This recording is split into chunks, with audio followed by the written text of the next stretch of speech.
Hi, and welcome to Deer IQ, where smart hunting begins. I'm Adam Lewis, 20 plus year educator, 30 plus year deer hunter, untastefully seasoned outdoor writer, and I'm here to help you achieve what we all hope for, to be truly greater deer hunters. This is part 5 in our series, Public Land Hunting Mastery, with friend Manny again, and we're looking at how to hone in on monster bucks on public land and actually get cracks at them. The last episode was great, and this is the conclusion of his 5-year quest on a giant buck named Frazier. It jumps ahead in curriculum a bit to systems of great hunters, but definitely fit well here, so we put it in. As we start, I want to challenge you to do a couple things. First, download our free journal to use with this podcast. That's really going to help. Second, as you use that, here are the top look-fors or things to look for during this episode. How did Manny use previous year's data or intel to get future encounters with this giant buck? What clues did Manny use specifically to know exactly when and where to set up for his strategic strike in broad daylight? And what crazy event threw a monkey wrench into that and messed it up? What tricky tactic did Manny use to discourage other hunters from hunting this buck? And what did this one deer help Manny fine-tune about his hunting? And I have a few challenges at the end that I believe will truly take your hunting skills up several notches, so make sure to stay and listen for that. And now let's get to the podcast and up your deer IQ. All right, we're back here, segment 2 with Manny, and we're looking at the systems of great deer hunters. If you missed the first segment with Manny, you're going to want to listen to it. He really took us into this awesome story, this monster public land buck in Michigan. You kind of need to get caught up on that story for this to make sense. But he chased this buck for 5 years, and he had a super interesting way in which he did this. And we're going to pick up the story there as he's starting to figure out this buck and using some, I'd say, different techniques and strategies to do this. And the idea is to be a greater deer hunters. I've noticed that guys that have uncommon success, they use things I call systems, which are ways to do things, a set of procedures according to which something is done, an organized method. And once you get these systems set up, they start going to work for you, and they really increase success. And so that's kind of what Manny was doing with this buck. And so he talked about a map and all this stuff. So getting back to this story, so kind of recap a little bit. You started collecting data on this map. I guess pick it up from that point if you would. So going to the map and looking at the previous sighting. So again, on the map, everything is color coded. And if it was green, it was a daylight photo of Frazier. So, and then from there, it's what date, what time. And then you can look up on your phone last year on October 28th, what was the weather of that, or November 2nd, what was the weather pattern? So I was doing this, and doing as best I could to take the information from the year previous to better prepare for the next year and how I can do a better setup or hone in even closer. And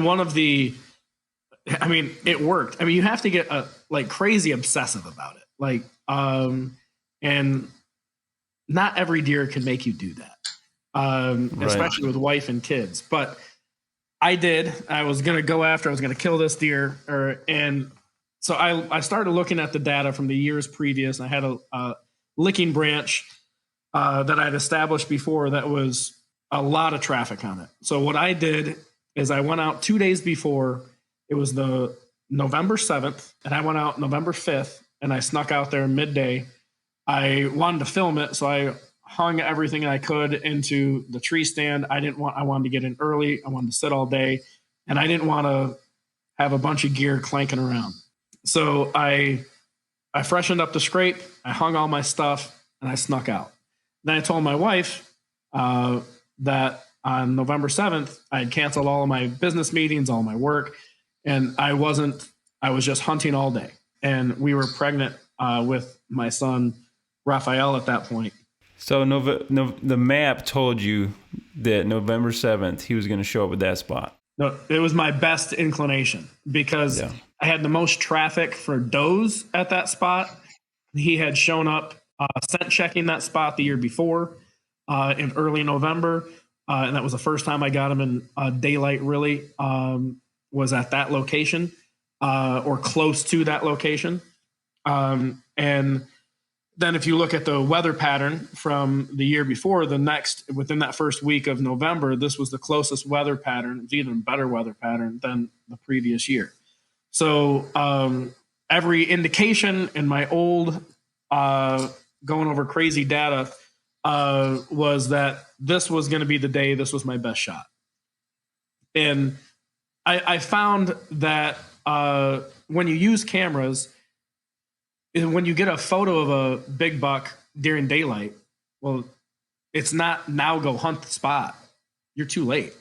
Right. You missed it. Like, you have to be there at the time it takes the photo. So the only way to really try and figure that out with your best guess is look at all the intel from the year before. So that's what I was trying to do. I was trying to be in the right spot before the camera told me that I missed my window. So I get to that location. Or I tell my wife, I'm not hunting for the rest of the year or I'm hunting all day. I'm not doing anything else. And we were pregnant at the time. And my wife's like, you can't go hunting. I have a doctor's appointment and you have to be with the kids. And I'm like, are you kidding me? So November 7th, I don't get to go hunting in the morning. My wife gets up. She goes to the doctor's appointment. I'm staying home with the kids. She sends me a text message and she goes, sorry, honey, doctor's appointment wasn't today. It's tomorrow. Oh. I'm like, everybody, I can't hunt tomorrow either. Like, everybody listening just groaned with you. Oh, it was, and of course, you know what happened at 30 a.m. or 7 a.m. broad daylight. He walks right by the spot, scent checks the mock scrape, and on a catty corner to my tree stand, and in the photo you can see the tree stand with the bag hanging there, everything up there that I put up there 2 days before. And he walks right by it in broad daylight, gets to about, at one point, he's like 12 yards from my stand, and then goes on. And I'm like, that's what we call tragedy. So all of the intel worked, but the problem. Hi, this is Adam Lewis with DeerIQ.com, and this is your High IQ Moment. Have you ever gotten caught up in fads when it comes to hunting? It's easy to do, especially with social media and marketing that is all around us all the time. Many times, these fad tactics or products, though, aren't actually helping us gain success. So one thing you should do is actually evaluate not what you feel about a product or tactic, but what is actually getting you more sightings, encounters, and ultimately shots at deer. If something isn't, then eliminate it from your backpack or hunting approach. One example, and one I know personally has helped me more than about anything, is getting current actionable intel with cell cameras. It has led me to know where and when to hunt at a moment's notice and to putting mini bucks on the ground. So evaluate your gear list and see how many are fads and how many actually work. And for some public land hunting tactics that actually work and help you beat the crowds, check out our free public land hunting guide with 8 expert approaches to success. And that's linked below. And if you're getting something out of this podcast, consider sharing it with a friend who may benefit. This helps the podcast grow and is greatly appreciated. Okay, and now back to the podcast. So all of the intel worked, but the problem is you have to be in the stand. Somebody forgot to tell me that. Yeah, you have to actually be there. And when you do I will say, you guys are still happily married, right? Yes, we are still happily married. But that's a tragedy. That is. But the point being that the map, the intel from previous years, all pointed toward this one day and time and these certain conditions, and it worked like that. Yeah. That's huge. Talking about patterning. The hard part is deer staying alive from year to year, especially here in Michigan. But if they can do that, that is just a huge predictor of that, even on these monster bucks that it shouldn't even exist, honestly, in some of these places like you found them. But that is just key. So you missed your opportunity there. What year was that again? I think I want to say it was 18. I'm pretty sure 2017 I tagged out and I left him alone. Like he kind of disappeared on me a little bit so consequently, just really quick, I am mainly because of Frazier, but a little bit even before Frazier. I wasn't kind of like an any buck is good kind of a guy. It was like I like the chess match. I like to find a deer and kill it.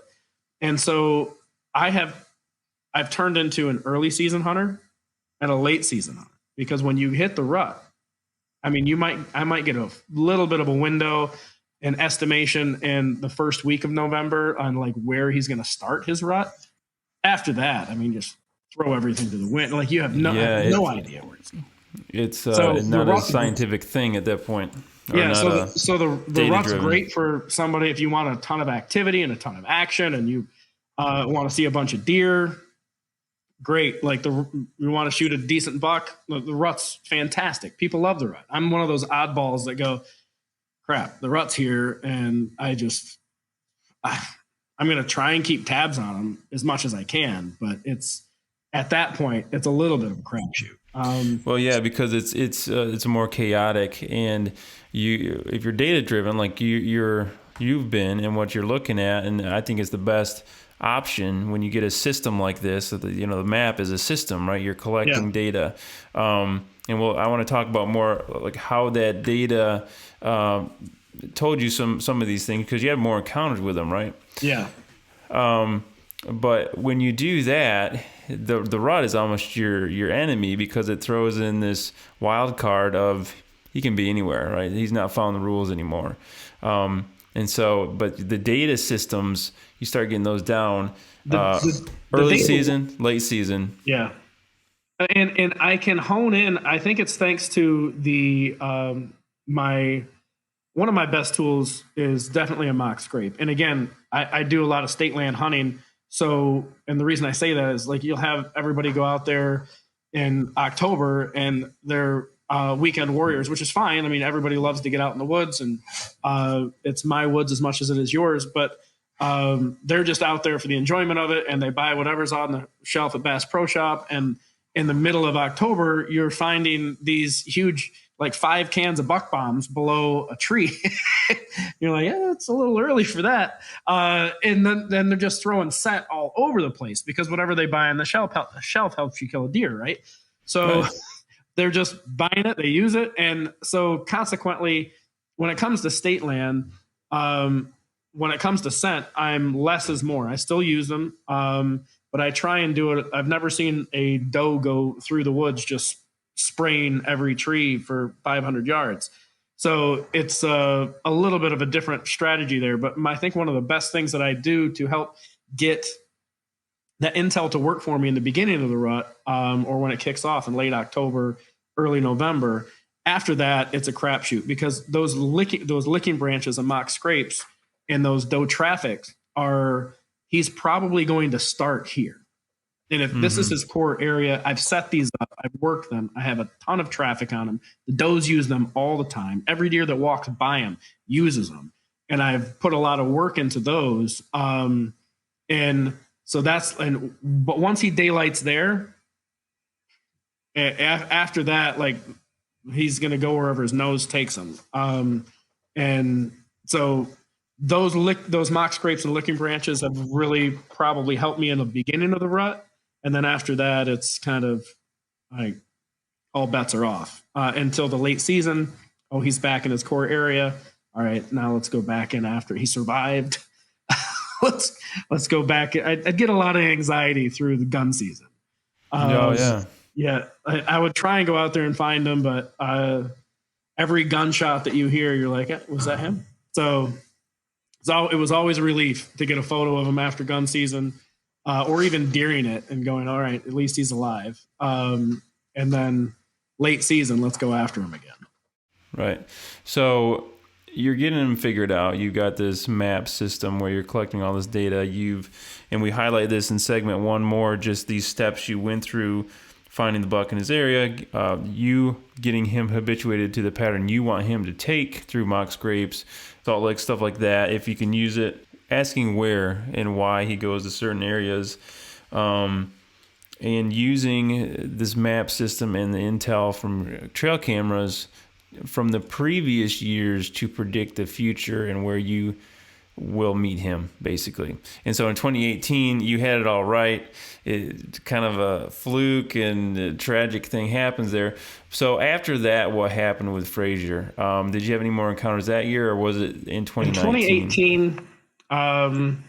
In 2018, it kind of turned into a crapshoot. I think I had one more. Oh yeah, that was 2018. I had one more encounter with him where I was at home. I don't remember what day it was, but it was in the middle of the rut. It was right after gun season. Like there's like a gun season ends, first couple days of December goes back to bow season again, and then it goes back to muzzleloader season. I bow hunt a lot through all of that. But I remember it was noon. I was working at home, and my camera goes off. I just started using Wi-Fi cameras at the time. My camera goes off, and it's a doe, and then Frazier, and then like a couple does in Frazier. And I'm like, he's there right now. I know exactly where this is. Is in one of those, is that narrow place I was telling you about before. It was that location. It's like he takes these little highway trails that bypass all of this swamp. I don't know if he just didn't like getting muddy or wet, but he ended up going through all these locations. And I remember this spot is very close to a road. And I knew I could just jump in my vehicle and drive out there and get pretty close to this location, not knowing if they would still be there or what. So I get out there to this spot, I grab my bow. I don't take camera gear or anything. I'm just running out to the spot. And I get to this location, and I start going with a doe bleat, and nothing really happens. I go with a doe bleat again, and then I see does, and then I see him. And every time I seen him, I have hundreds, thousands probably, of photos of this deer. You know what to expect. You have a guess on how big he is. Like you have a guess on what he scores. Like you know what to expect. I've seen him a lot. This is the deer I'm hunting. And every time I saw him on the hoof live, it was just a heart stopper. Like, oh my goodness. And he just lifts the head. And I'm like, every time I'm shocked. I shouldn't be shocked. Every time I was shocked. And so he lifts his head. He's about 75, 80 yards. And I start lightly going with the doe bleat. And he starts taking a couple steps forward towards me. And I'm like, please keep coming. And it's really thick. And I'm like, please keep coming. And then one of the does turned around and went back into the thicket. And then he stood there for quite a while. And then he just turned around, followed her. I'm like, oh. So I had a tree stand that was pretty close to this area. Another one of the tactics that I did, I'm not sure how good of a tactic this is. I may not recommend it anymore, but there was so much hunting pressure that I took every tree stand that I owned and I went and hung it all over these locations that I wanted to hunt. I mean, everywhere. Like there's tree stands everywhere. So every time I'd talk to somebody in the parking lot, they were like, oh, I found good sign over here, but there's hunters everywhere. There's trees, hunters, every tree.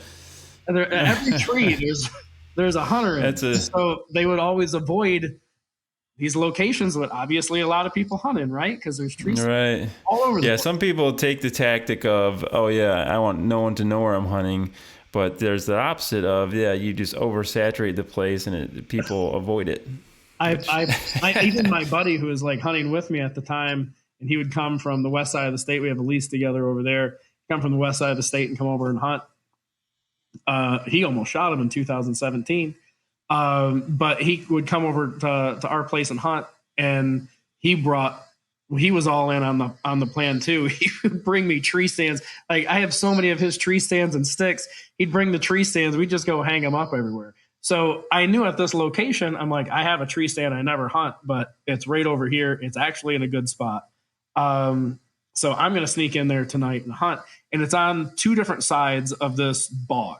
So I had a choice to make. I could either hunt that tree stand that was where I had the photo of him midday, or I could go to the other side and a tree that I normally hunted him in, or that I hunted out of and had good success out of. And so I have the decision to make, and I fought with the decision. Even I have my gear, I'm ready to walk out, and I'm like, do I go to what do you do? Do I go to the other stand? And of course, I make the wrong decision, because in my history, sometimes data can kind of screw you up. Because in my history, I have never gotten a photo of him on the same camera in the same day. Never. So I'm like, he's never done that before. It was a smart decision. It was a smart decision. I'm going to go with history. I'm going to go with history and his tendencies, and I'm going to go to the other side of this bog, and I'm going to hunt out of that pinch point. And sure enough, right before last light, my phone goes off, and here comes a doe by the camera, and a doe by the camera, and Frazier by the camera. Well, and same freaking white oak tree that they were at earlier. To your point, and to make you feel a little better, even though time heals all, right? But it doesn't totally. This was what time of year again? This was first couple days of December. Okay, well, he was following a doe. Maybe it was a second rod type thing. Yeah.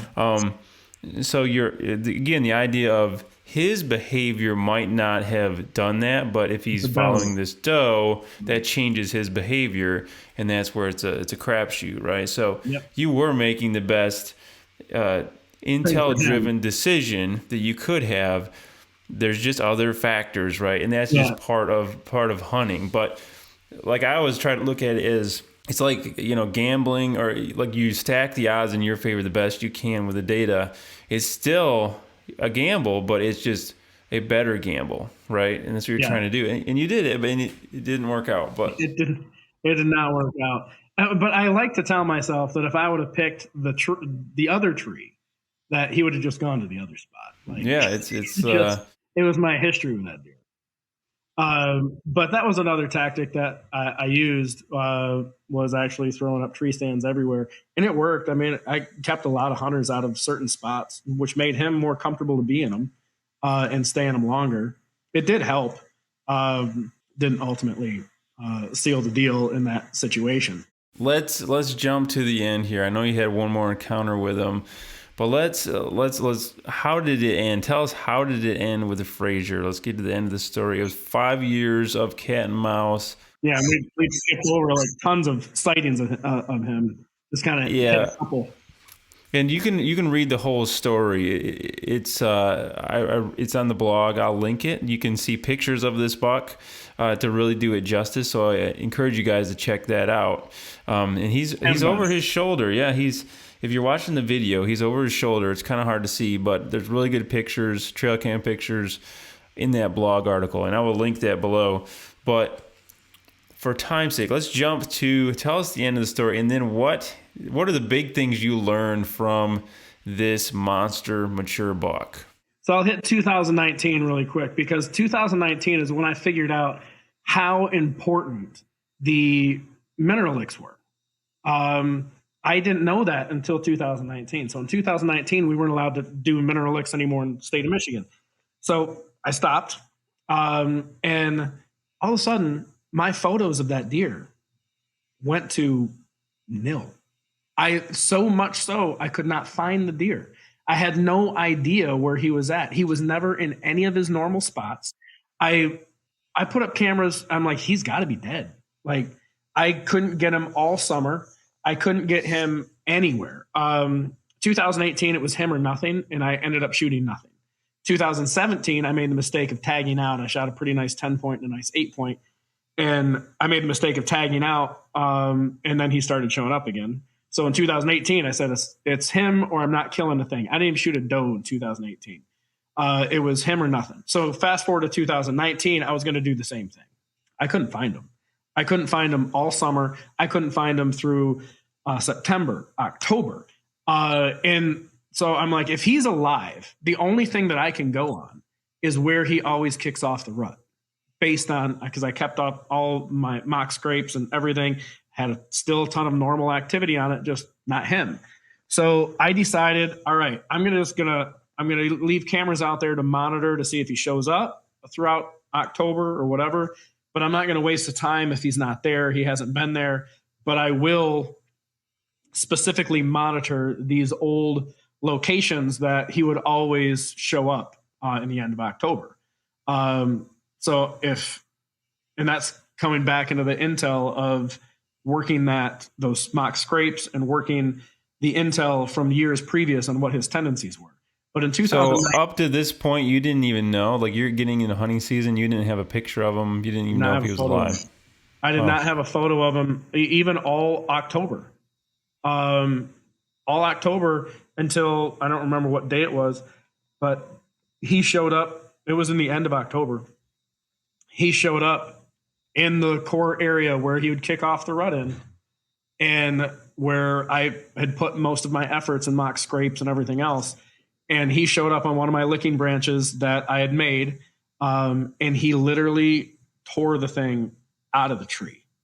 I mean, literally branches this big around that were just snapped, multiple, and hanging down. Like, he shredded that thing. He destroyed it. And he dug out the scrape into a hole.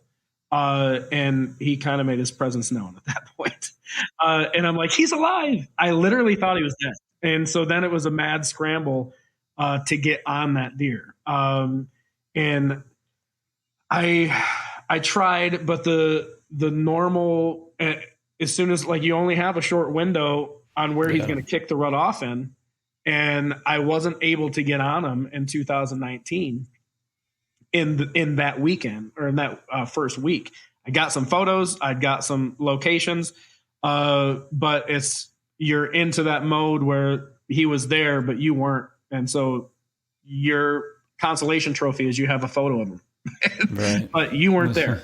So your camera was, but you weren't. And so you didn't get to kill him. And then I got a couple in gun season. I went after him. I knew he existed, and I did my best to figure him out and figure out where he was going to be at. And I got some photos of him throughout gun season. And then, my last photo of him was the opening day of gun season in the evening, like midnight.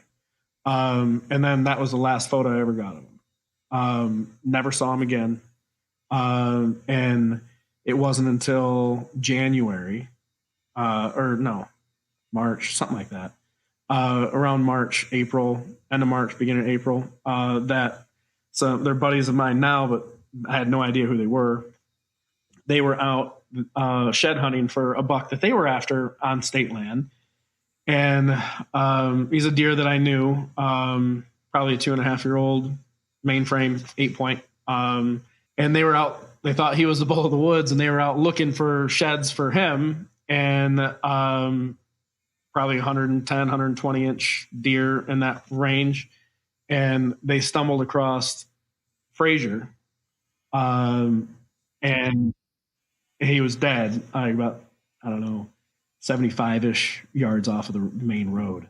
In one of the locations, he literally died probably 35 yards from one of my tree stands that I hunted quite often. Wow. So they find this deer, and then in very short time, from the time that they found it, within 12 hours, I think it was, I had found out about it, and we agreed to meet because of my history with the deer. And so we met at a parking lot, and it was the first time I actually got to put my hands on him. It was really bittersweet. That deer taught me so much about the property, so much about what deer do, why they do it, how they do it. I come from a boxing family. My dad, he's just recently passed away, but my dad loved boxing. And I sent a video of him, I think probably in 2017, when he had just started getting flyers and stuff, crazy stuff. And he was walking into the middle of the night. It was a video of him walking into a bunch of other deer. And he had his head down doing the side step thing. And all the deer started spreading apart. And my dad he said it reminded him of Joe Frazier walking in the ring and everybody just being so afraid of him. So I just started calling him Frazier. My dad would always text me, "Did you get him yet?" And my goal was always send him the text and down goes Frazier. So I was able to send him the text message. He just didn't happen with my arrow. But that deer taught me, he fine-tuned not just my tactics, he fine-tuned my gear. He fine-tuned what I used, how I used it, why I used it. He made me a better archer. He made me a better deer hunter. And I use the tactics that I learned and the things that I learned from him, and I apply them to a lot of my hunting today. And within 24 hours of him being found, he made his way home, and he was on my wall. Those guys gave him to me because of my immense history with the deer, and I didn't even know that he existed. So, yeah, I mean, you imagine being on state land, hunting 110 to 120 inch 8-point-ish, thinking that's the biggest deer out there, and then stumbling across a deer that almost walked around at 200 inches. So, yeah. And so it's crazy to me that you saw this. So they posted it on Facebook, right? You get wind of it. You wind up meeting up with them.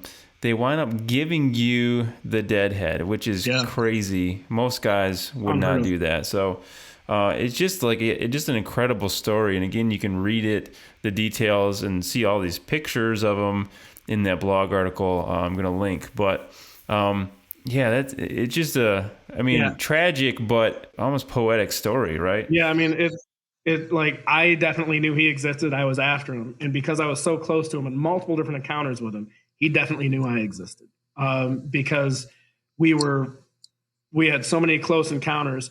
And I look back on some of them, and my brother goes, when he read your article, he goes, my brother's like, "Why would you say that? You sound like an amateur." I'm like, in some ways I was, and I made some dumb moves in some aspects, but it's what happened. And I learned from those things.